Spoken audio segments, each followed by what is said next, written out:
de Londres, hoje falando sobre a Inglaterra e agora o assunto já está no Reino Unido. Essa é a parte 2 da nossa entrevista. Fica aqui comigo. Escócia, já chegamos à Escócia.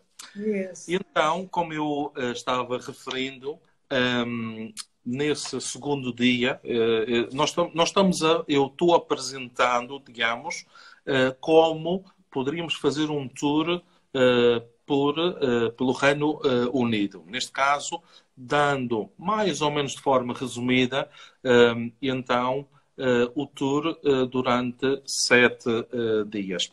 Claro que, então, entramos ao segundo dia na Escócia. Temos uma nova bandeira. Deixamos a bandeira de São Jorge, que é branca, com a cruz vermelha.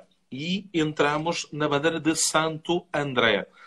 Santo André é, então, o padroeiro da Escócia e a bandeira é azul com o X branco. Claro que então visitamos, depois nós temos o almoço numa pequena cidade que tem o nome de Gretna Green, ok? E é justamente na fronteira. E então eu vou-vos contar uma pequena curiosidade dessa cidade. Nós paramos num sítio que é onde se arranjavam as máquinas agrícolas, onde se descansavam os cavalos e era uma cidade desde o século XVIII em que paravam muitas pessoas. Isso porquê? Em Inglaterra, devido aí vai começar, quando eu digo Inglaterra, vai começar a história. Quando se iniciou a Revolução Industrial, havia muita gente que saía do campo e ia trabalhar para Londres, para Liverpool, para Manchester. E então, essas pessoas pobres trabalhavam nas casas dos magnatas. Então, há uma coisa que existe até os dias de hoje: o amor. O pobre se apaixonava pela filha do rico, ou filho. Só que na altura não se deixavam casar. Ok? Então o que é que os ingleses fizeram? Até 1753, os jovens podiam se casar a partir dos 13 anos sem o consentimento dos pais. Ok? Então, em 1753, aumentou-se a idade para os 21 anos. Só que Escócia, os ingleses esqueceram-se de Escócia. Escócia já fazia parte do Reino Unido desde 1707. Só que as duas leis não se equiparavam na Escócia. Então o que os jovens faziam? Vinham desde Londres, cruzavam a fronteira e casavam-se na Escócia. Os casamentos na Escócia eram chamados de matrimónios irregulares, em que só perante duas testemunhas oficializava-se o seu casamento, o seu matrimónio. E quem eram as duas testemunhas? Um era o dono da ferraria e o outro era o condutor da carruagem que trazia os jovens de Londres. E então Gretna Green é conhecida pela Las Vegas da Escócia.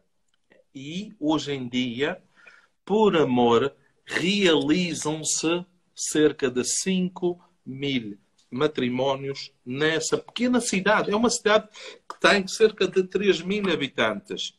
Mas como é uma cidade... É verdade. Como é uma cidade que tomou a fama de ser a cidade do amor, vêm então 5.000 pessoas. Existe... Atenção, também depois a seguir há uma pequena curiosidade. Existe uma lista de espera de 2 anos. Portanto, é mais que tempo que suficiente para pensar se é esse passo que se quer dar. E então, a Gretna Green é conhecida por essa pequena curiosidade. Como chama a cidade? Gretna Green. Grana Green. Gretna Green. Greta Green. Muito bonita essa cidade. Mas é bem pequenininha. Aliás, a essência é ver, e sempre que nós... Eu faço este tour várias vezes ao ano. Eu não consigo quantificar, mas faço várias vezes. É sempre que nós chegamos lá com o ônibus, temos lá uma noiva e o noivo trajado à forma escocesa, com o saiote, com a famosa saia escocesa. E então eu digo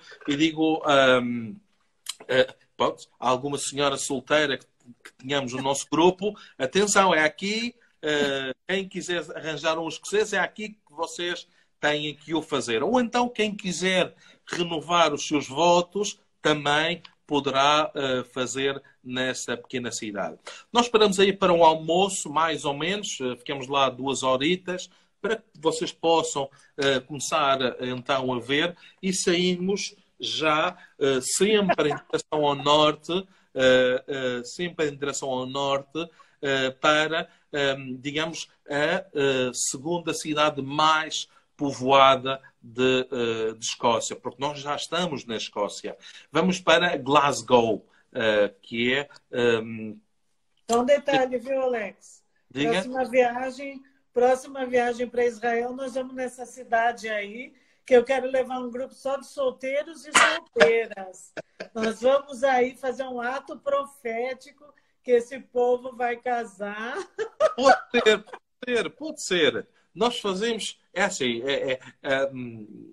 fazemos tours às medidas. Podemos fazer um tour à medida. Não é impeditivo para nós viajarmos. Porque eu costumo dizer que a todo mundo, nós já tem turma. Tem 4 mulheres aqui que querem casar. Meu Deus. 4 mulheres que estão assistindo que querem casar, estão todas felizes aqui. Ó. Eu estou vendo isso. E como eu estava a dizer, é assim, as viagens, os passeios, os tours, nós, como ser humano, nós somos o que vivemos, o que lemos e o que viajamos. Então, são estas 3 coisas que nós levamos connosco. Todo e qualquer credo, toda e qualquer religião, mas são estas 3 coisas que nós vivenciamos e levamos para tudo sempre. E então, voltando à nossa situação, contando aqui, vamos entrar para Glasgow. Glasgow, então, é uma pequena cidade, pequena, salvo seja, são 1.300.000 pessoas. É uma cidade que tem alguma dimensão para a Escócia. Glasgow é uma cidade moderna, ok? Moderna para os cânones da ilha. É uma cidade do século XVIII. E essa cidade teve uma transformação. O poder económico era tão grande nessa cidade que destruiu-se, demoliu-se os antigos edifícios e fez-se aí na cidade, então, uma cidade moderna. Mas, atenção, moderna para a Inglaterra, século XVIII. Aí já tínhamos, então, as arquiteturas vinham, então, do período renascentista. Usávamos colunas encimadas por, neste caso, o capitel, eram as famosas colunas coríntias. Então, toda essa cidade celebra um pouco toda a cultura greco-romana. Ok? Então, isso deveu-se então, ao grande poder económico, em que o comércio de algodão, tabaco, couro e também de escravos passavam pela cidade de Glasgow. Neste caso, em 1750, para que vocês tenham noção, 70% do tabaco que se consumia no mundo era tudo produzido em Glasgow. Claro que vinha das colónias, mas produzia-se, industrializava-se então em Glasgow. Temos um rio, o rio que tem o nome de Clyde, e vocês vão ter a noção de Clyde, mas eu já vi esse nome em qualquer lado. É de Bonnie and Clyde. Bonnie and Clyde era uma famosa dupla que andava nos Estados Unidos, que eram de Glasgow, e então tomaram esse nome. Então, nesse rio, que chama-se o Rio Clyde, tínhamos aí os estaleiros navais que fabricaram, por exemplo, um navio famoso que chama-se o Queen Mary, a Rainha Maria, Queen Elizabeth. São navios a vapor que se fez em Glasgow. Mas também temos coisas antigas, duas, atenção, só. Os edifícios mais antigos é a Catedral Presbiteriana de Glasgow e uma pequena casa do 1734, que era a casa do provedor. Provedor, que é o nome equiparado com o regedor. Era o que aplicava a lei, providenciava a lei do rei nessa cidade. São os 12 edifícios mais antigos e essa catedral é um edifício que se encontra ou foi testemunha da grande indústria que existia em Glasgow. A pedra com que se construía as catedrais era uma pedra de arenisca de cor creme, quase branca. Como é uma pedra porosa, ela, ao longo dos séculos, foi absorvendo toda a contaminação que existia na atmosfera. E então ela se encontra vestida de negro. É uma catedral que no seu interior existe um sítio, um espaço que é onde se encontra a sede da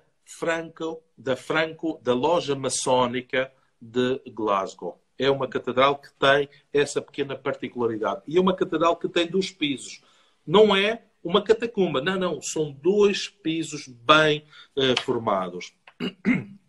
Claro que depois aí ficamos uma noite na cidade de Glasgow. Temos um imponente edifício da prefeitura que é marca bem então todo o poder económico que havia nessa cidade e é o nosso ponto de partida para irmos ou entrarmos nas terras altas. Porque Escócia geograficamente, ela encontra-se dividida em 2 partes. Temos lowlands, que chamamos de terras baixas, e highlands, que são chamadas de terras altas. E essa região mais a norte, que eu já vou iniciar então a nossa explicação, é uma região que tem muito carisma, é chamativa para o turista. Porquê? Foi cenário de vários filmes, várias películas. Harry Potter, por exemplo, aquela película em que o trenzinho vai na ponte e fica parado, é nas Highlands, nas terras altas.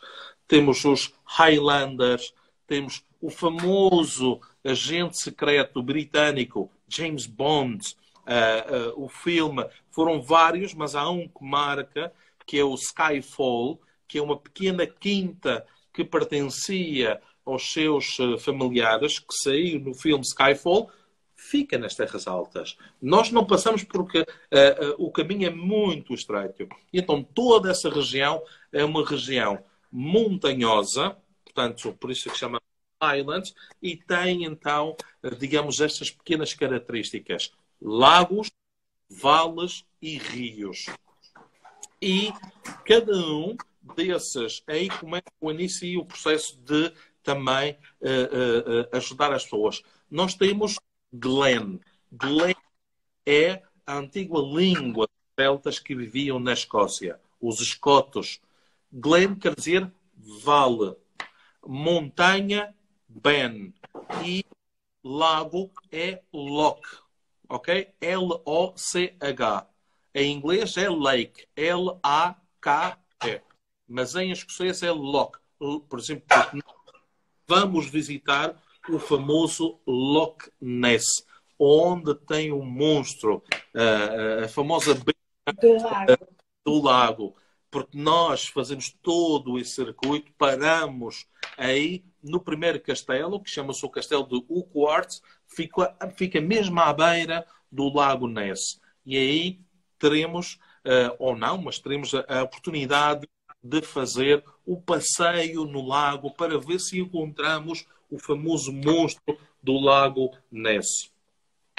Já que estamos nessa região, vou-vos contar porque é que se criou a lenda do monstro Ness, do Loch Ness. Nós temos sempre, há sempre explicação para tudo. E aí, nesse aspecto, eu divido em três. Temos a explicação religiosa, a científica e a popular. Vamos começar pela popular. Nós como sabemos, creio que ou temos filhos ou sobrinhos, habitavam ao lago, em redor desse lago, uma população razoável. E então nós sabemos que toda a criancinha, quando está próximo da água, quer estar sempre na água, não é? Então as mães, como forma de retirar os filhos da água, dizem, olha, tem um monstro no lago. Sai, foge! E quando somos criancinha, nós acreditamos no pai, na mãe, no tio, na avó e saímos. Essa é a explicação popular. Temos a explicação científica. Vamos começar pela religiosa. Essa região foi cristianizada por São Columbano, que então veio. Os celtas que viviam nessa região praticavam o druidismo. O druidismo não é bem uma religião, mas é um modo de vida em que vivem em comum acordo com a natureza. Eles adoravam e adoram o sol e a lua. Ok? E então é uma religião pagã.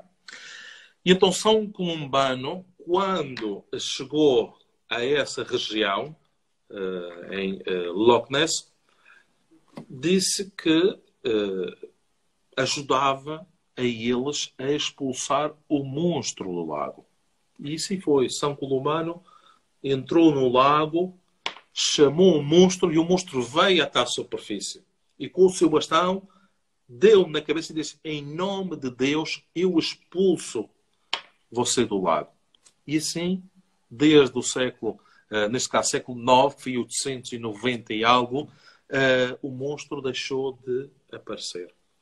Claro que a religião, a parte científica, que é muito mais assertiva, sucinta, não consegue determinar ou não consegue dizer ou provar que existiu uma espécie que parou na evolução. Porque, de acordo com as descrições, o monstro era gigante, tinha um pescoço muito alto, mas eles não conseguiram provar que existia alguém que parou, uma espécie que parou na evolução.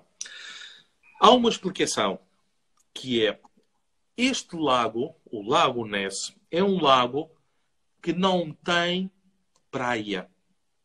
Os bosques e florestas estão justamente onde a água termina ou se inicia.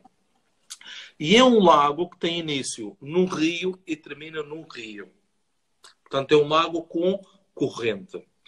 Na Escócia existem muitas tempestades, muito vento, porque nós já estamos no Mar do Norte. Então, é muito comum, eu próprio já vi, não um monstro, mas já vi, é muito comum alguma árvore tombar para a água. Ok? Ficar na horizontal. Então, temos o tronco na horizontal e os ramos na vertical. Como o lago tem corrente, a árvore vai andando. Então, o lago é extenso. O lago tem quase 3 quilómetros. por mais ou menos, em média, são 800 metros de largura. Ele está no meio de um fiord, de um vale.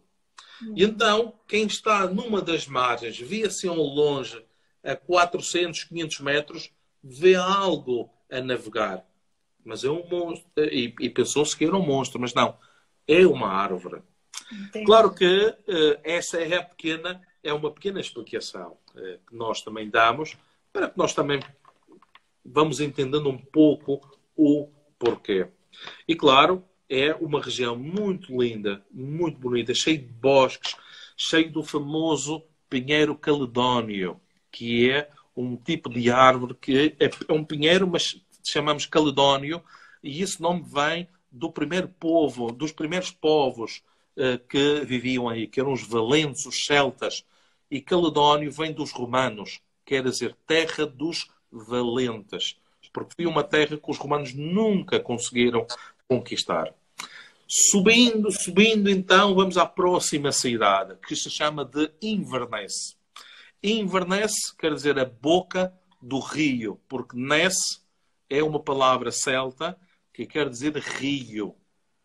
E então temos o lago do rio, que é Loch Ness, mas depois termina no Ness. E temos então aí a boca do rio, Imber, boca, Ness, a boca do rio. Era onde saía o rio. É uma pequena cidade que tem cerca de 200 mil habitantes e é considerada a capital das Terras Altas.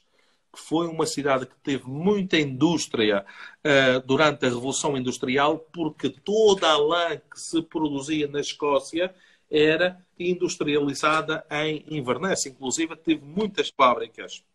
Hoje em dia, com, digamos, o deslocamento das fábricas para os países asiáticos ou para uma região mais industrial em Inglaterra, Inverness já não é uma cidade industrial e é considerada hoje em dia. Não perdeu, né? E É você verdade. vai conhecer esses lugares de Londres que ele falou. Pode continuar, eu aproveito. Tá bom. E então Inverness é a cidade com melhor qualidade de vida de todo o Reino Unido. Isto porquê? Porque nós temos aí um aeroporto internacional, temos bons serviços públicos e toda a cidade é uma cidade muito tranquila. Nós fazemos um pequeno circuito e vamos dormir a uma cidade que se chama de Aviemore. Aviemore já está um pouco mais a sul. Inverness é a cidade mais ao norte que nós ficamos e descemos até Aviemore. E Aviemore é a estância de ski dos ingleses. Foi uma pequena cidade porque no século XIX, princípios do século XIX, iniciou-se a expansão do trem a vapor. E era uma cidade que se construiu para alojar os trabalhadores, os operários que então estavam construindo a linha do trem. E então esses ingleses deram-se conta do quão belo ou bela era essa região. Quando termina a construção desse trabalho, esses próprios operários compram as casas à companhia, à empresa do trem de ferro inglesa e criam a sua primeira casa de campo. Porque o turismo moderno, como nós conhecemos nos dias de hoje, iniciou-se em Inglaterra, em que era fácil de se locomover, de se mover de uma cidade a outra em trem a vapor. E iniciou-se, então, inclusive, falamos no famoso turismo victoriano. Então, iniciou-se nessa época. Claro que depois nós ficamos alojados nas Highlands, terras altas, que durante um período do ano, todas as montanhas que se encontram em redor do hotel que nós ficamos estão todas nevadas, tem neve. E é a neve, essa região neste caso é o Vale de Speyside, é muito conhecido pelo famoso whisky.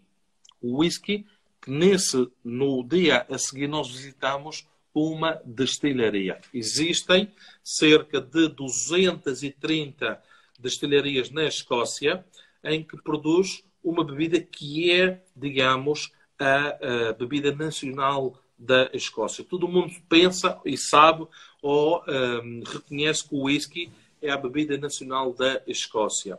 E claro, nós estamos na Escócia, temos que visitar, ver o processo. E nós não visitamos um museu, não. Nós visitamos uma destilharia. E é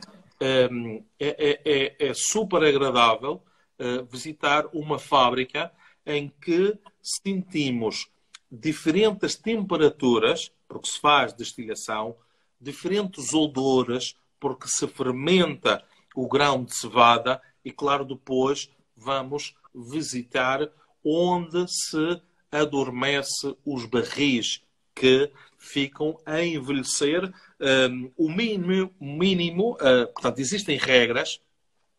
O whisky, para ser chamado de whisky, ele tem que ficar 3 anos num barril dentro de uma bodega, ok?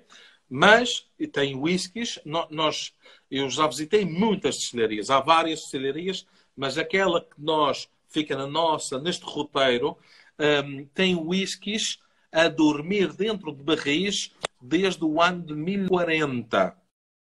Ok? 1940 é o ano em que temos aí esse líquido digamos, a apurar o sabor e claro, o clima é essencial para a qualidade do whisky. Mas, Claro Alex, que depois o nosso grupo não bebe. O nosso grupo não bebe, então a gente passa direto. É bom saber, né? Como cultura, é bom saber de onde vem o uísque, né? Mas não é uma área interessante. Atenção, não é para beber, é só para beber. O católico tem o hábito de beber, mas o protestante, pelo menos os do Brasil, não.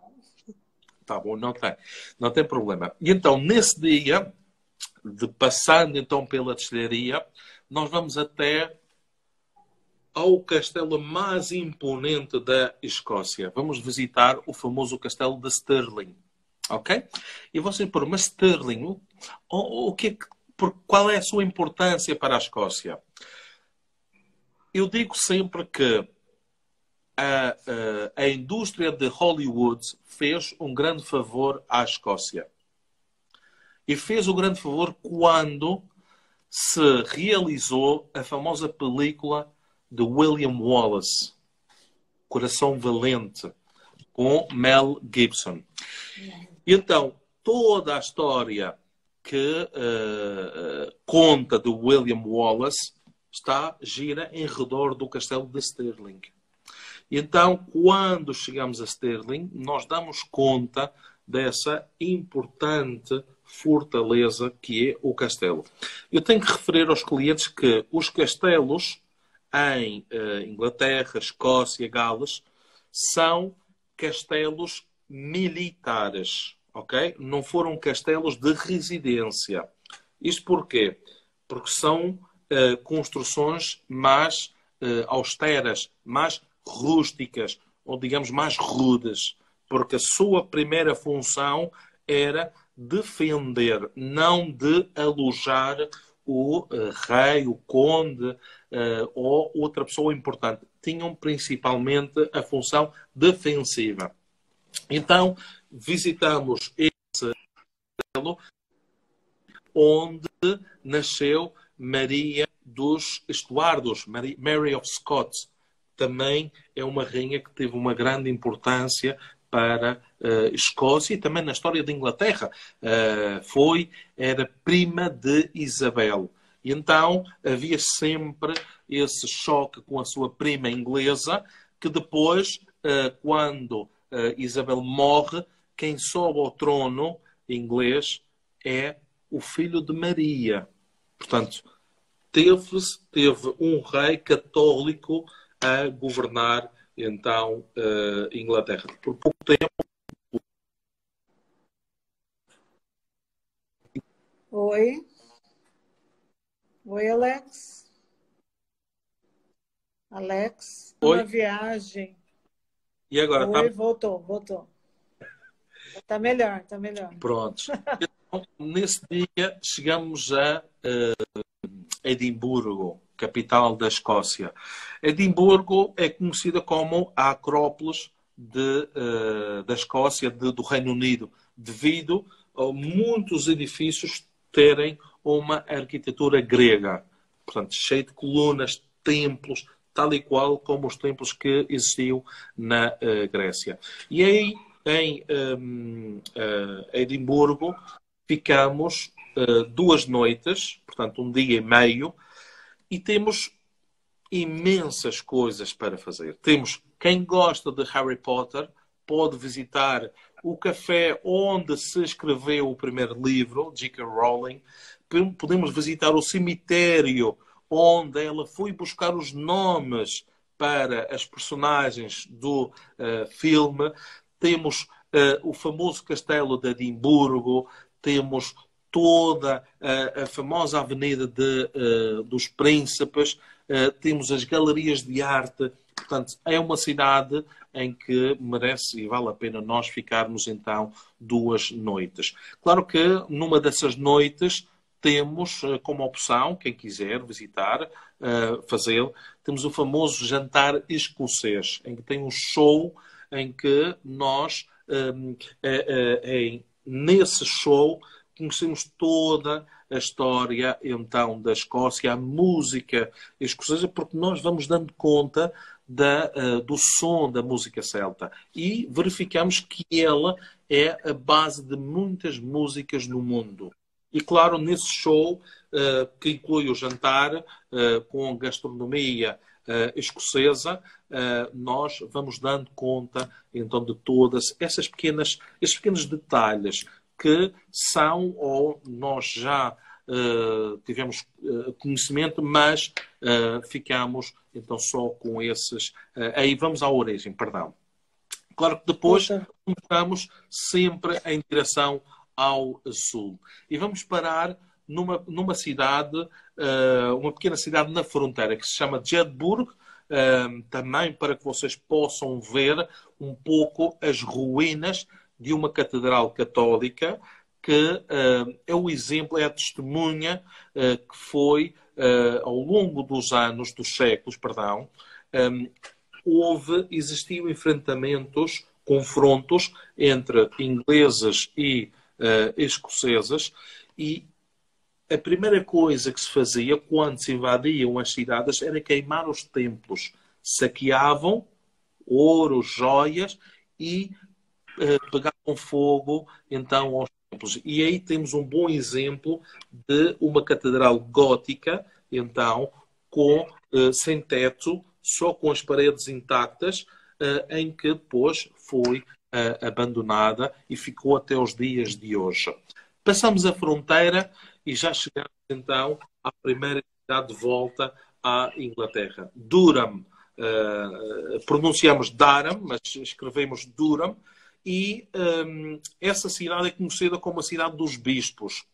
Temos aí o melhor exemplo de uma catedral de arquitetura normanda, que é a arquitetura pré-gótica, em que, então, Guilherme William the Conqueror mandou construir, porque ao cristianizar as cidades na fronteira, portanto, ocupávamos e não deixávamos o inimigo, então, fazer ocupar esse território. E então, William the Conqueror o que fez foi cristianizar toda a fronteira, que são cerca de 200 quilómetros, e construía um castelo e uma catedral. E dava poder aos bispos para, então, aplicar as leis do rei. Neste caso, esses bispos, a cidade medieval de Durham, até ao ano de 1854, eles tinham o próprio exército, as suas próprias cortes de justiça e eram proprietários dessa parte da terra. Claro que a partir da primeira metade do século XIX, então, eles perderam esse poder para, então, a coroa inglesa. E, claro, depois também começou-se ou iniciou-se o sistema parlamentarista em Inglaterra. Aí também ficamos, é a cidade de almoço, ficamos 2, 3 horas passeando, caminhando por, então, essas pequenas ruas e descemos. Vamos até York. York é uma pequena cidade também, que tem o seu casco histórico, tem uma muralha, e é onde se encontra a maior catedral gótica do norte da Europa. É a sede do Bispado de York, portanto, controla toda a região do leste de Inglaterra, e é uma cidade que, durante muitos anos, foi uma cidade mercantil. Porquê? Antigamente, não existiam ruas, não existiam estradas, não existiam vias rápidas. O que existiam eram canais de água. Então, eu digo sempre que na época medieval, os rios eram as autoestradas, eram por onde se transportavam, então, essas mercadorias. E York é capital do condado mais extenso de todo o Reino Unido. Inclusive, ele se encontra dividido em 3 partes e, devido a existirem muitos cursos de água, muitos rios, eles criaram, então, uma riqueza em termos de comércio de mercadorias. Quando nós temos uma cidade com muito poder económico, temos a tendência de criar grandes templos. E então, no século XIII, foi construída aí, então, essa catedral, que é um perfeito exemplo de uma catedral gótica, em que essa cidade, nós temos que dividir, então, York. Vou dividir York em 3 partes. Temos a parte dos romanos, fundou-se com o nome de Ebocarum, e, inclusive, Constantino, o imperador Constantino, consta que esteve aí em York. Inclusive, ao lado da catedral, temos uma coluna de uma antiga igreja romana, porque a catedral, no ano de 1879, começou a ter problemas com as paredes. Começaram-se a afundar. Então, fez-se obras com urgência, escavou-se todo o interior da catedral para consolidar os pilares, as colunas, e ao escavar descobriu-se uma antiga igreja romana. E então tirou-se várias colunas e pôs uma delas ao lado dessa catedral, e temos também uma estátua de Constantino ao lado dessa catedral. Então, Ebocarum foi o primeiro nome da cidade de York, mas depois os romanos abandonaram a ilha de Inglaterra. Então vieram os vikings, que deram um segundo nome, Jorvik, que depois, com o desenvolvimento da língua inglesa, passou-se a chamar de York. E, claro, temos aí uma cidade muito linda também, com o seu casco histórico. Temos cerca de 3/4 da muralha original. Temos aquelas ruelas estreitinhas com os edifícios construídos em madeira. E de Harry Potter. No primeiro filme de Harry Potter, quando ele vai comprar a varinha mágica, filmou-se numa das ruas de York. E eu levo normalmente os clientes aí, e é tal e qual.